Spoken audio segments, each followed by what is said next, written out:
Ok, alors entrons dans le vif du sujet. Nous avons ce petit crack qui est apparu en Guadeloupe. Donc j'ai mis une pâte époxy dessus qui prend sous l'eau, histoire de pouvoir empêcher l'eau de rentrer dans la fibre si la fibre était attaquée. Donc ça peut être soit que j'ai le côte, soit c'est de la fibre.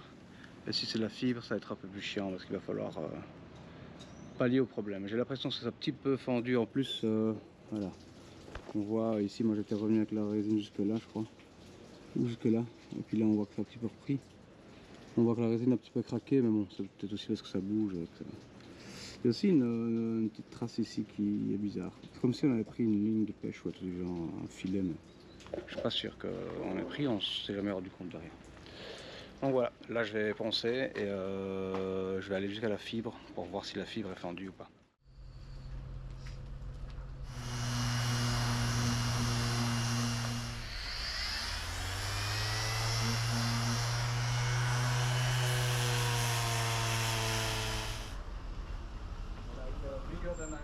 Voilà, qu'on a une fente qui démarre de là, qui va jusque là, et je suis quand même très triste de voir qu'il y en a une autre ici.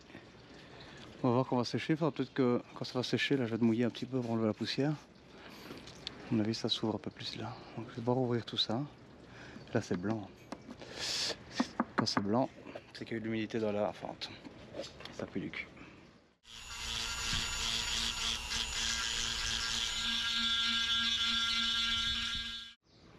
Ben voilà, la mauvaise nouvelle, hein, c'est que la petite fissure que je pensais qui était juste de gel coat, ben en fait c'est une délamination. Donc j'espère que c'est une petite zone. Normalement ça a l'air d'aller. Et donc je vais enlever tout ce qui est blanc. Donc alors la fibre est verte, c'est qu'elle est saine. Quand c'est blanc, c'est que c'est pas ça. Il va falloir que je meule tout ça. Donc j'ai une meuleuse droite et je vais un petit peu fraiser. Ici on voit une petite tache blanche, peut-être ici une petite fente. Et donc ici on voit bien qu'il y a une couche hein, qui s'est faite entre les deux. Et donc peut-être que c'est une petite poche, que c'est pas grand chose. Mais il va falloir que je nettoie tout ça et puis que je refibre. Donc voilà, travail conséquent. Voilà. On va voir si ça se passe bien. Normalement ça va aller hein. Mais ça fait chier. Je ne sais pas ce que je vois. J'ai agrandi le trou là. Et ça file encore par ici. Tantôt il y avait de l'eau qui coulait là, on voit que c'est un peu humide. Hein. Ouais, c'est humide, hein. Il y a de l'eau qui vient. Il y avait de l'eau dans le strat quoi. Et donc j'ai commencé à gratter cette petite fissure et je me suis rendu compte qu'il y avait encore un petit peu d'eau qui était rentrée, que ça a fait un petit peu de délaminage. Et c'est dans un endroit un peu particulier, juste au-dessus de la quille, devant la coque. Donc voilà, d'abord j'avais acheté tout ce qu'il fallait pour le faire moi-même, et puis finalement, vu l'endroit, vu qu'on n'arrive pas vraiment à établir pourquoi, parce que nous on n'a pas talonné, on n'a pas vraiment de raison pour laquelle ça arrive. C'est peut-être un problème qui était là depuis longtemps et puis qui finalement est arrivé à jour, voilà comme ça. Et donc là, on a payé une société pour faire une réparation super pro. Et donc voilà, ici ils vont restrater l'intérieur et puis restrater l'extérieur après. Ou inversement, on va voir un petit peu, parce qu'ils changent d'avis un petit peu comme de chemise.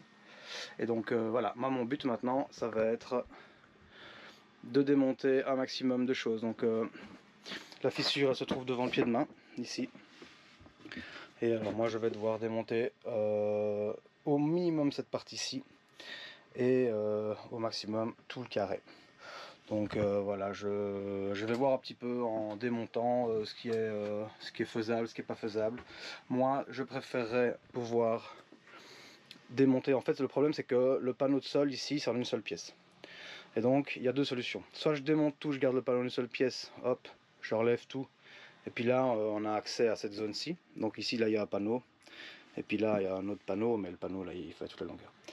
Et soit je viens découper le panneau, je démonte ce caisson-ci, et puis je découpe le panneau proprement ici, et je ferai un travail sur le bois debout, donc sur le champ du panneau, pour empêcher qu'il y ait de l'humidité qui vienne dedans, etc.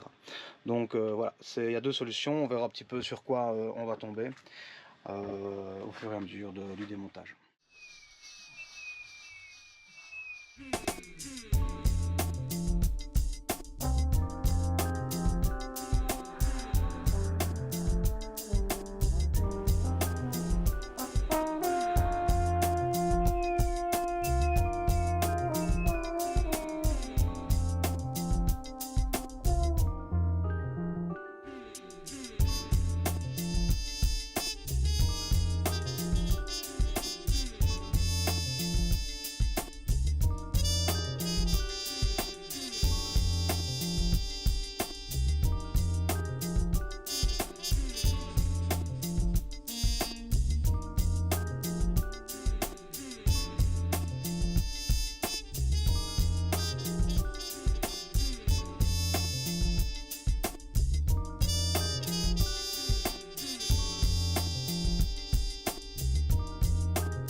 très chaud. C'est 34 degrés avec 85. Il y avait 90 degrés d'humidité il y a une demi-heure. Je suis un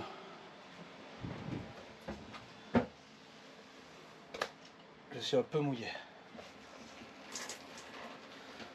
Voilà. J'ai le rond sec sur le ventre. Si je garde un t-shirt, c'est parce que comme ça je coule un peu moins partout, ça centralise plus vers le bas. Bon voilà, j'ai réussi après 2 heures à démonter le panneau du dessus ici et le mobilier qui était là. C'était vraiment pas facile de démonter tout ça, surtout qu'il y avait certaines vis inaccessibles, hein, donc celle-là et puis toute cette partie ici était collée et clouée, donc bah, j'ai dû tirer un peu. Ce sera plus facile à remonter, c'est déjà ça. Donc là maintenant ça va être l'idée de retirer ce panneau-ci. Je vais devoir malheureusement retirer les cuirs là, il faudra que je trouve le moyen de les recoller et de remettre en mousse. Parce que le mousse polyuréthane est complètement bouffé avec le temps. Et puis on va voir un petit peu comment faire pour essayer de démonter le panneau du sol en une seule pièce. Et je vois pas beaucoup de vis par terre, donc je vois pas beaucoup de vis qui fixent le panneau au sol. Donc j'ai quand même bon espoir que ça puisse se retirer en une seule pièce. En fait, d'abord je vais aller jeter un œil en dessous et puis on va voir. A priori tout ce qui est connecté, ce n'est que les baffles. Les baffles, donc j'avais fait des caissons de baffles pardon, ici, pour ne pas que quand on met des conserves ça abîme les enceintes. Et bah, je vais juste couper les câbles à mon avis. Je referai une connexion vite fait. Peut-être avec des wags ou un truc qui se détache facilement, quoi. Pour on sait jamais s'il faut détacher ou pas. Voilà, donc c'est parti pour la suite.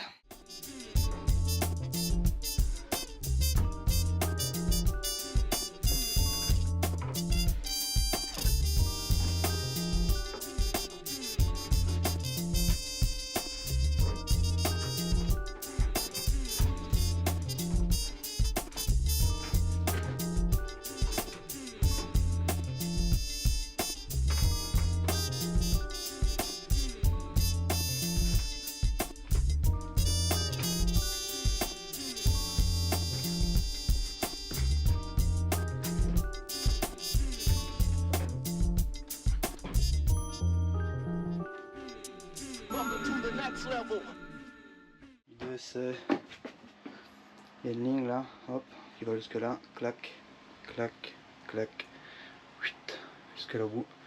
Tout ce panneau là doit être retiré. Je suis en train de retirer le plancher là. Tac, toute cette partie là. C'est pas du gâteau, mais tout se démonte bien. Je suis arrivé à l'étape où on retire le plancher. J'ai réussi jusqu'à présent à décoller une grosse partie sans devoir couper le panneau. Donc bon espoir qu'on puisse retirer tout en une seule pièce. Et là, je pense qu'il n'y a plus que vraiment 2 varangues qui posent une petite résistance. On va aller voir ça. Là, on voit, il y a encore un petit peu de silicone qui tient, plus grand chose. Là, on voit les gros. Hop, les gros pâtés. Je vais essayer de décoller ça.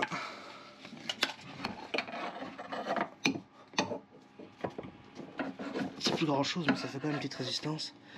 Encore là au bout, mais je pense pas que je pourrais avoir accès.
Voilà,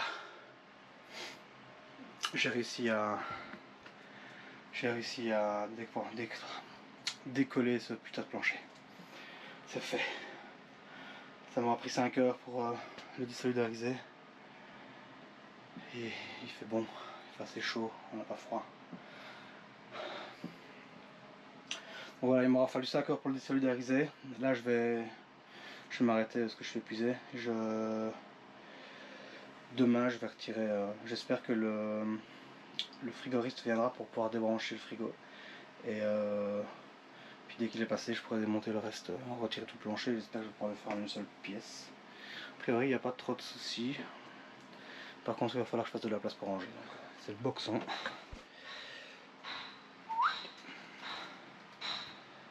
Et donc ça va être quelque chose pour tout organiser. Cut the lines.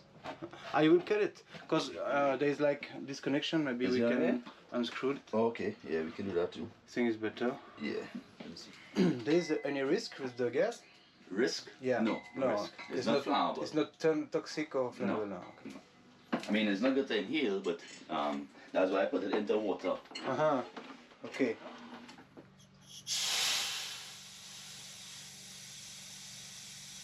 Still not in. You think there wasn't enough pressure? Not much. No? Okay. I mean, with refrigeration, you don't really need to put, it's not a whole set of refrigerant that you put into the system anyway. It goes up to about 30 psi. Let's see.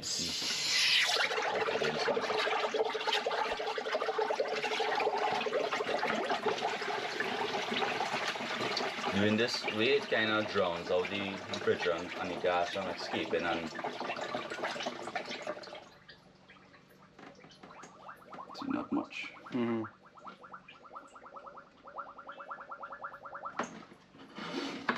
What's that? You need to be a pro to buy the gas. A pro? Not no, really. No? Not in Trinidad. Okay. Yeah, you can go and just tell them the type of gas you want. It's just recommended that you know what type of gas to use and how much to put in at the same time, yeah. Because you don't want to ever overcharge the system or under. Yeah.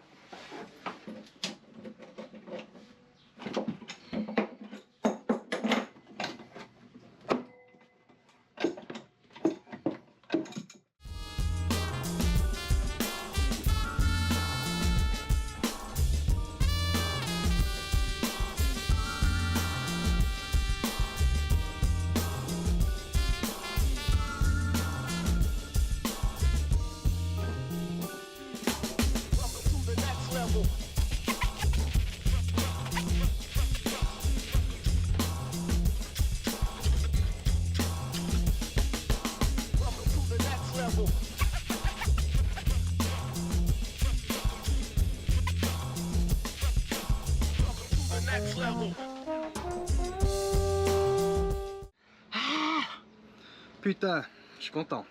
J'ai réussi à démonter tout le mobilier intérieur. Enfin, tout le mobilier du carré. Voilà, j'ai réussi à démonter sans rien casser. Et ça c'est bien. Sans rien casser, sans rien couper. Tout est démonté proprement. J'ai réussi à décoller tout sans tout exploser. Bon, je dis pas, il n'y a pas une petite griffe par-ci par-là. Mais vraiment, c'est très très léger. Je m'en sors super bien. Voilà la raison pour laquelle je m'inflige tout ça.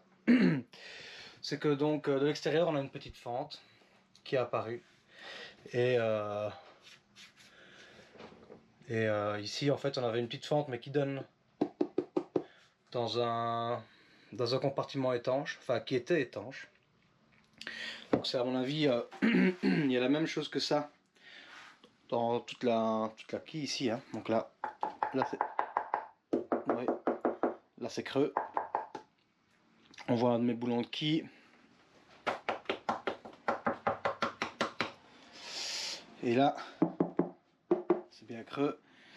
Et donc là. Et donc en fait, j'avais une petite fente devant qui se faisait dans ce sens-ci et une légère comme ça.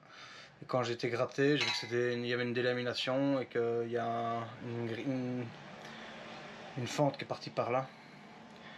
Et donc on voit ici qu'il y a cette fente qui s'est créée après. Donc après qu'on ait mis le bateau à terre et que j'ai creusé un petit peu. Donc ici les mecs, ils vont venir grinder toute cette zone là, refibrer ici, pour renforcer la coque de l'intérieur en reprenant la varangue principale ici. Et puis ils vont grinder normalement de l'autre côté et venir remettre des couches d'époxy. Donc ils vont tout faire en époxy. Et puis voilà.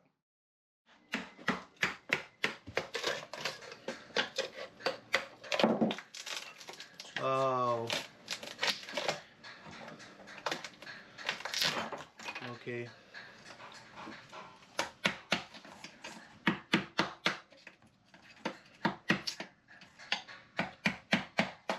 think you may have to move that arm.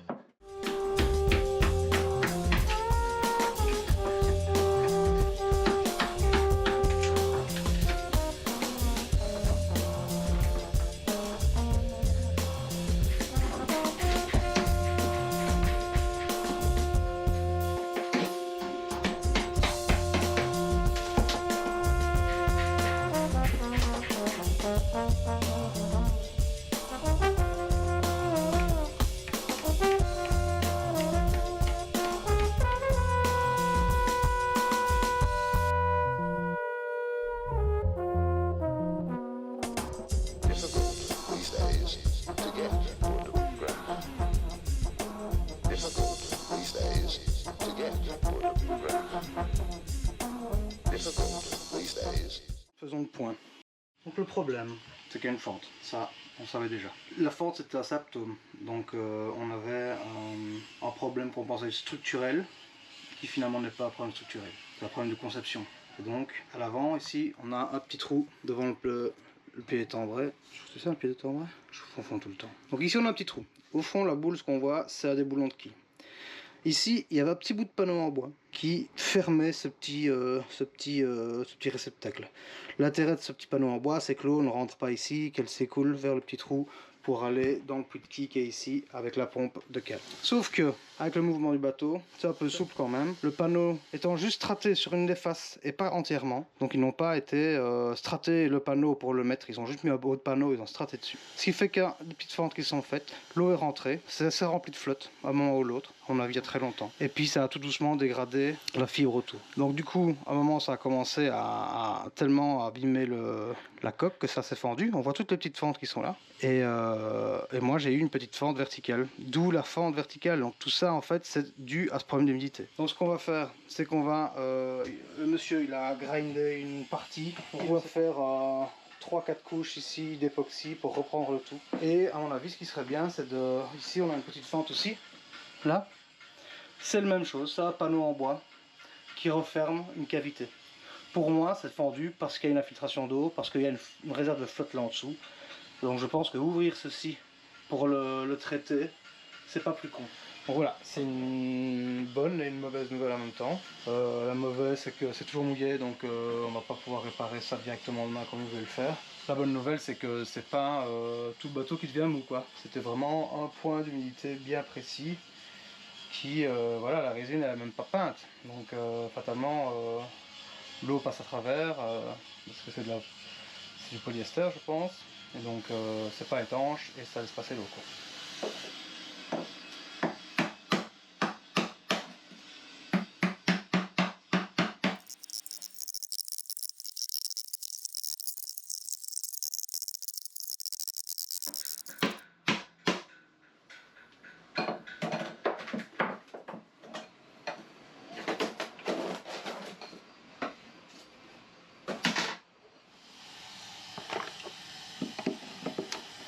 Ça me fait penser à la cave à Oni. C'est la même odeur. Odeur de pourri.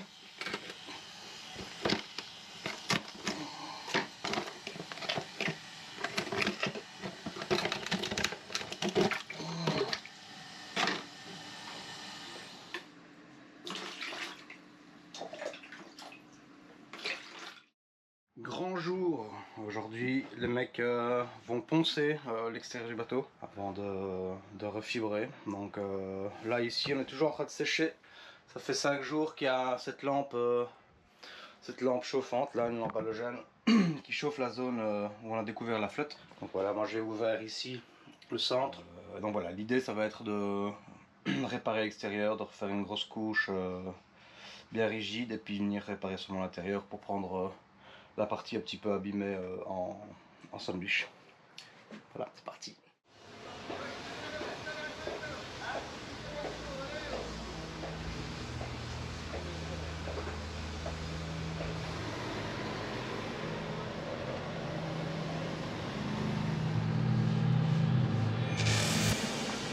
Donc voilà l'étendue de dégâts avant qu'il ne commence à meuler. Donc on voit bien ici petit bout de crack, là il y a un petit bout de crack, il n'y a plus rien qui tient en fait. Hein. Donc on va devoir tout meuler ici. Et ils vont rajouter tout ici une couche d'époxy et puis toute une couche à l'intérieur un peu plus petite pour ne pas qu'il y ait de points rigides au même endroit. Et donc voilà, là ici on voit carrément qu'il y a un trou. Hein.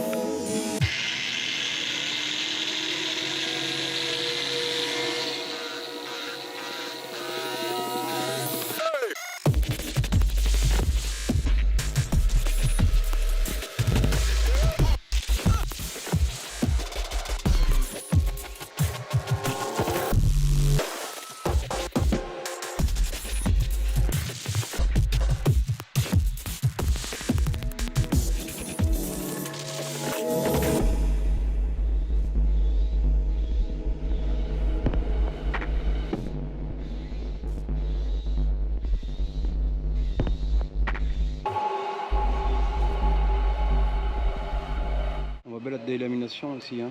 On voit bien que la fibre est devenue verte ici. Hein.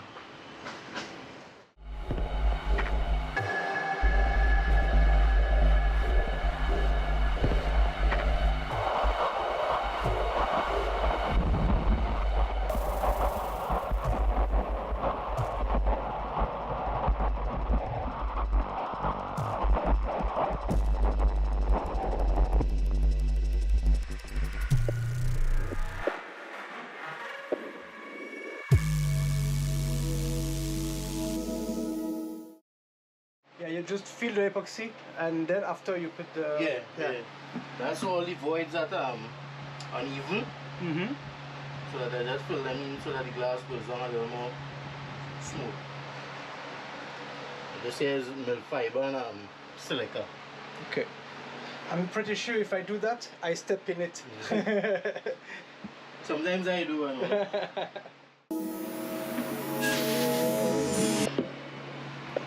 Primer and Then paint.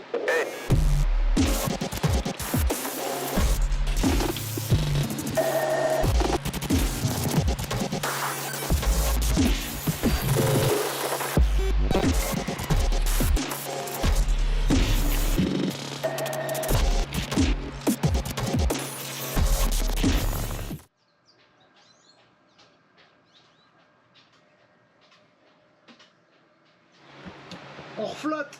C'est bon. Première couche de primer. Le trou dans le bateau n'est plus qu'un vieux souvenir. Je vais demain pouvoir m'occuper du puits central. Donc je vais poncer un petit peu, déglacer, mettre une première couche de gel coat et puis une deuxième mélangée avec un autre produit pour le rendre non collant. Et puis je vais pouvoir remettre tout ce mobilier.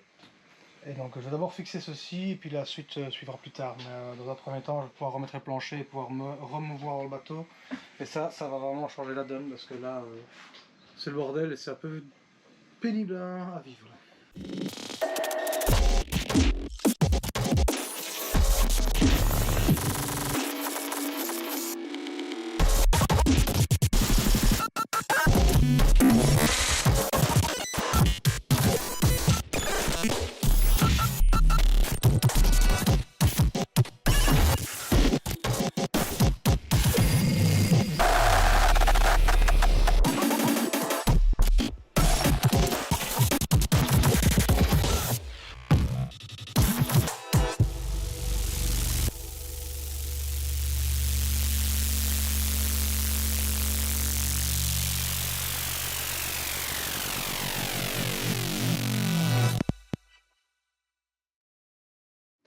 Pendant que l'homme est en train de fibrer la coque en dessous, enfin à l'extérieur, moi je vais m'occuper de poncer et mettre du gel coat dans le nouveau puits de quille.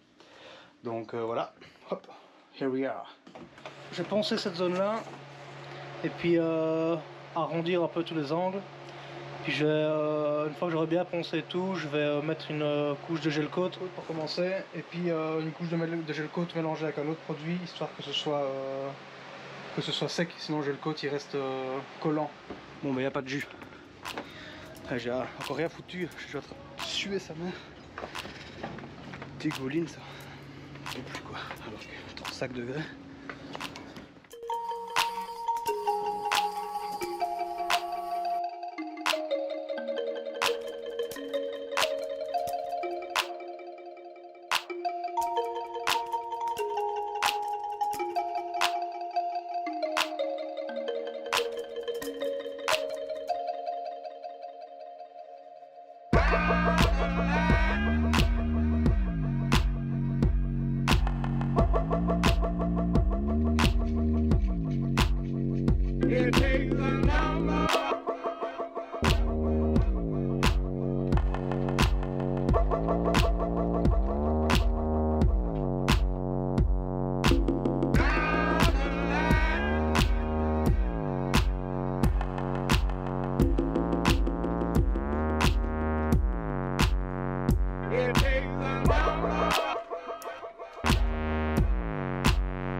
Grand jour aujourd'hui, je remets le mobilier. On a fini de réparer la fissure qui était devant le pied de main sur la coque. J'ai réglé le problème en devenir. Ici, ça n'a pas attaqué la fibre, donc j'ai retiré le panneau, j'ai nettoyé, reponcé toute la zone.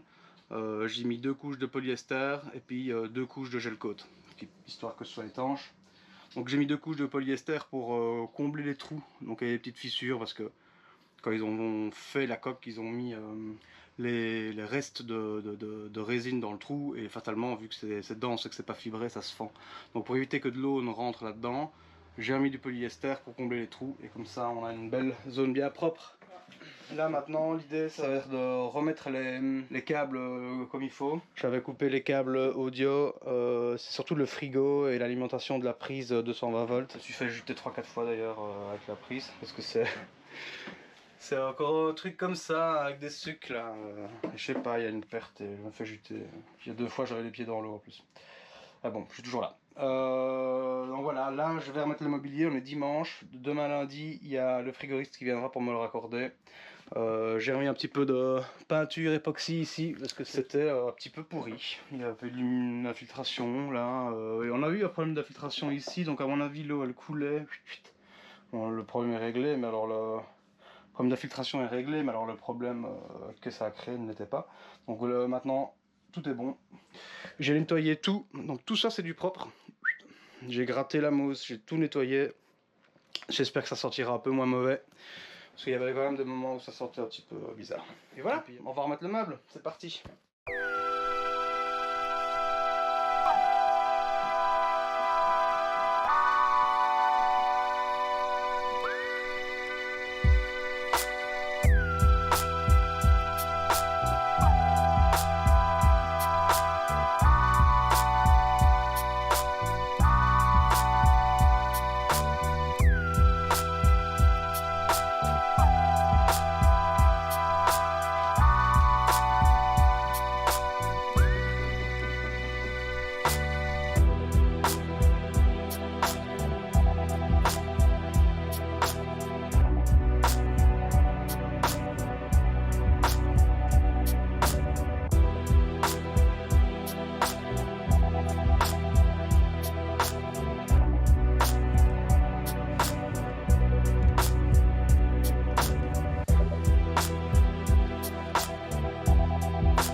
The low side is connected to the unit itself.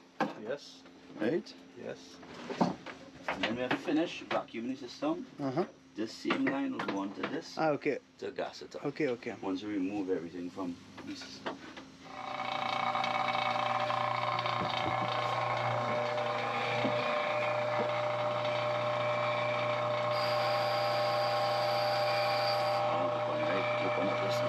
Any needle goes below 0, that's when you know the system is in a vacuum. Okay.